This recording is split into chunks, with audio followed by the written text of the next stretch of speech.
కోట్ల ఆంధ్రుల ఘన కీర్తి ఒక్కడు, అతడే అతడే మన చంద్రబాబు నాయుడు. హైకు పడ్డ తెలుగు భూమి విడుదలొక్కడు, అతడే అతడే మన చంద్రబాబు నాయుడు.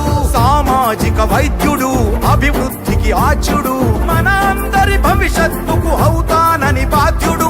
2014 విభజన జరిగింది. మీతో సమానంగా నేను కూడా బాధపడ్డాను. ఆ రోజు మీరందరూ ఆలోచించారు, జీతాలు ఇవ్వగలుగుతామా? 5 సంవత్సరాలు నేను ముఖ్యమంత్రిగా రాత్రింబగుళ్ళు పనిచేశాను, అవునా కాదా అని అడుగుతున్నా.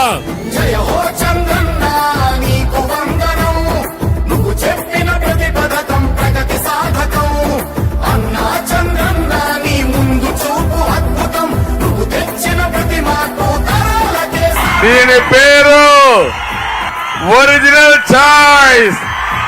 ఇంకో పక్క బూమ్ బూమ్, ఇంకో పక్క స్పెషల్ స్టేటస్, ఇంకో పక్క ప్రెసిడెంట్ మెడలు.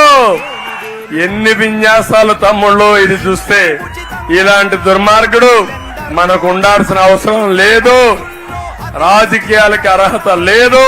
జయ హో చంద్రన్న నీకు వందనం, నువ్వు చెప్పిన ప్రతి పథకం ప్రగతి సాధకం. అన్నా చంద్రన్న నీ ముందు చూపు అద్భుతం, నువ్వు తెచ్చిన ప్రతి మార్పు తరాలకే సార్థకం.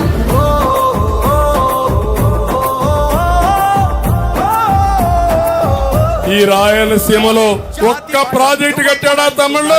ఒక్క కాలువ దువ్వాడా తమ్ముళ్ళు? ఒక ఊరికి మంచినీళ్ళు ఇచ్చాడా? ఒక పొలానికి 1 ఎకరాకు నీళ్లు ఇచ్చాడా? ఇంక నిన్ను చెత్త ముఖ్యమంత్రి అనకపోతే ఏమనాలి? నీటి విలువ తెలియదు, రైతు కష్టాలు తెలియవు, తాగడానికి నీళ్లు ఇవ్వాలనే ఇంగిత జ్ఞానం లేదు. రాయలసీమ ద్రోహి ఈ జగన్మోహన్ రెడ్డి సైకో, అవునా కాదా? జయ హో చంద్రన్న